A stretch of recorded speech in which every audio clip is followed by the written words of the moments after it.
Rev up your engines!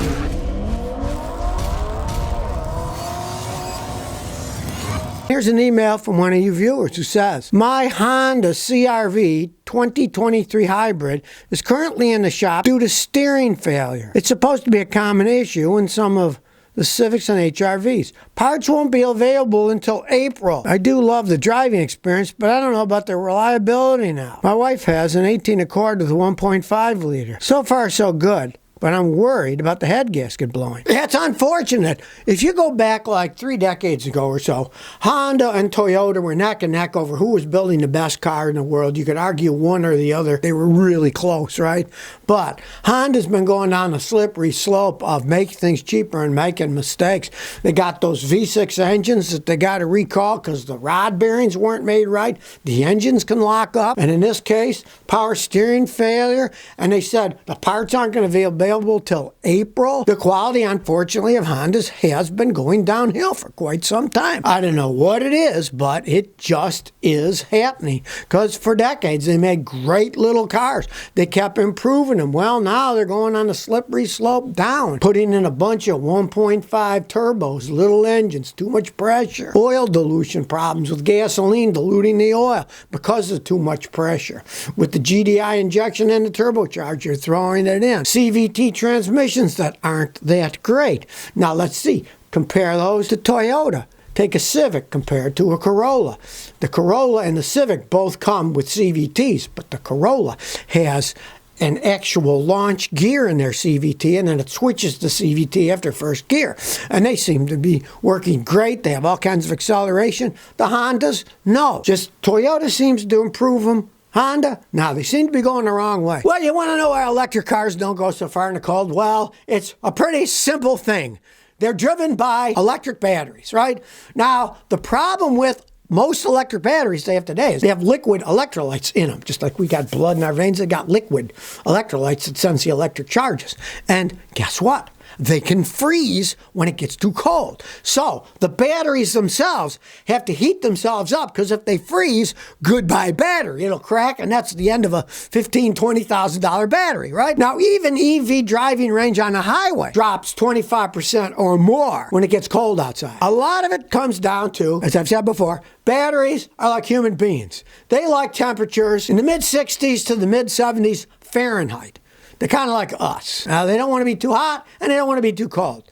And when it gets cold outside, they don't work all that well. And, of course, we humans who want to stay warm are riding around in these battery cars that, when have warm batteries, heating systems in electric cars use energy to heat you up. It's not like a gasoline car. Gasoline car, you're driving around, the car puts tons of heat into the cooling system, and the heater in your car is just a miniature radiator inside your dash that takes some of that hot air and blows it in your face. Now, you're always going to get worse gas mileage in the winter with a gasoline car, too, but not 25%. You might get 4 or 5% worse gas mileage at max when you're running them in the winter. But the batteries, it's a gigantic effect. And the problem is they can't charge correctly when it's cold either. Because if you have an ice-cold battery and it's flat, there's no power and you want to plug it in, what happens to happen first? When you plug in a dead car battery, first thing it's got to do, it's got to heat the battery in your car up. They don't work as good when it's cold outside. A lot of them, they'll stop charging at 80%. So right there,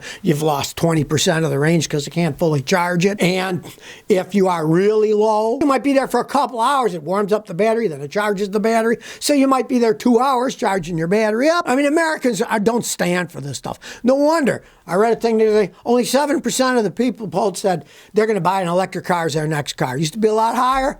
Now it's going right back down again because people are finding out, hey, they're a pain in the butt. I got to change my lifestyle for my car. I mean, what kind of stupidity is that? Even once you get them warmed up, they are going to charge slower. Charging a car's battery is a chemical reaction that's slowed down when the temperatures drop. And many vehicles will slow down their maximum fast charging in cold weather to prevent battery damage when it's really cold outside. So the last thing you want to be doing is sitting in a freezing car waiting for it to charge when it's cold outside, and then it's going to take longer and it isn't going to charge it as full. The things aren't made for the cold. You've probably seen those pictures now, all those cars Teslas stuck in Chicago, all frozen. The people had to go home, and they came back the next day, and it still wasn't working, right? So they had to go home, and they're still waiting on it, right?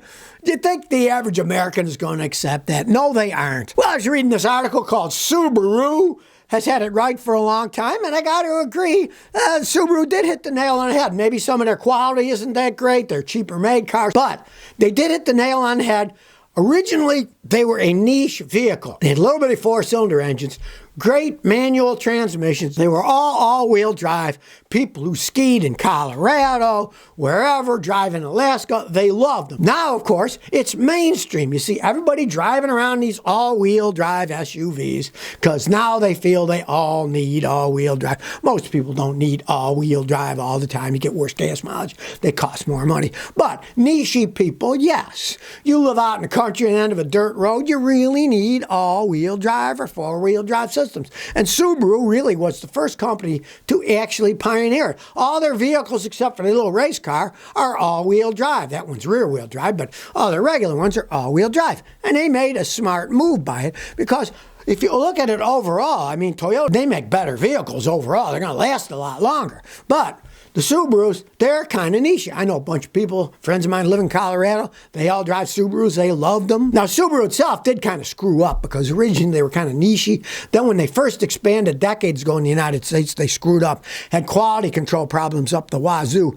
And then the company took a big nosedive. Like in Houston, there were originally like 6 or 8 Subaru dealers. Then they got down to only a couple of them. But then they made a massive comeback when everybody wants these small SUVs with all-wheel drive, and now there's a bunch of them there again. So I gotta say, the general idea of Subaru all-wheel drive, it was a smart move for them. Just like it was a smart move with Toyota saying, all electric cars, I don't know about this. Let's build hybrids. Now everybody in the world selling hybrids like hot potatoes, and the electric cars are piling up in parking lots, and nobody wants to buy the stupid things. Well, Uber sure made a big mistake. They paid $1.1 billion for the alcohol delivery firm Drizzly. They were delivering booze to people's houses, right? I mean, most liquor stores do that kind of stuff anyways. Why they paid $1.1 billion for them? Well, Uber's made a lot of mistakes in the past, and this one's biting them in the rear end. There's $1.1 billion down the tubes. Now, leading to their downfall, other than the idea being kind of dumb, if you remember, in 2020, Drizzly had one of these big information gaps where 2.5 million of their customers had all the data about them stolen from Drizzly. And they found out later that Drizzly had known they had security flaws 2 years before that. And they didn't tell anybody about it. You know, oh, let's hide it. No one's going to find it. These people are so stupid. Do they think that today, with everyone and their computers and these whizzes out there, they're not going to find out you're trying to hide something?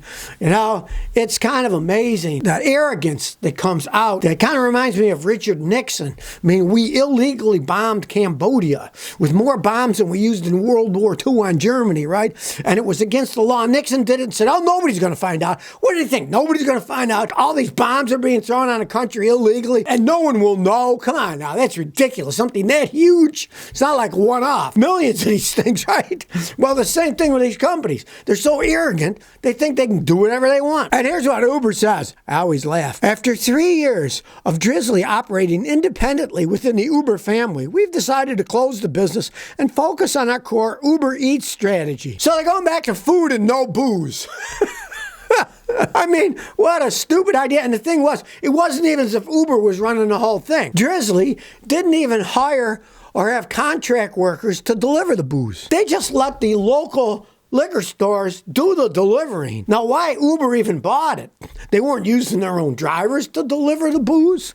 It was just using their app through this Drizzly company that just would send the orders to the liquor store, and the liquor store would deliver it, and it had nothing to do with Uber delivering anything. This is what I see with a lot of these corporations. I tell you, I see it over and over and over again. They make money with one idea, then they expand into other ideas that have nothing to do with their core. In this case, they didn't even use their own Uber drivers. So now they've peed $1.1 billion down the toilet for being stupid. And I see this all the time with corporations. Well, here's a man in Spokane, Washington, who has totally lost his mind.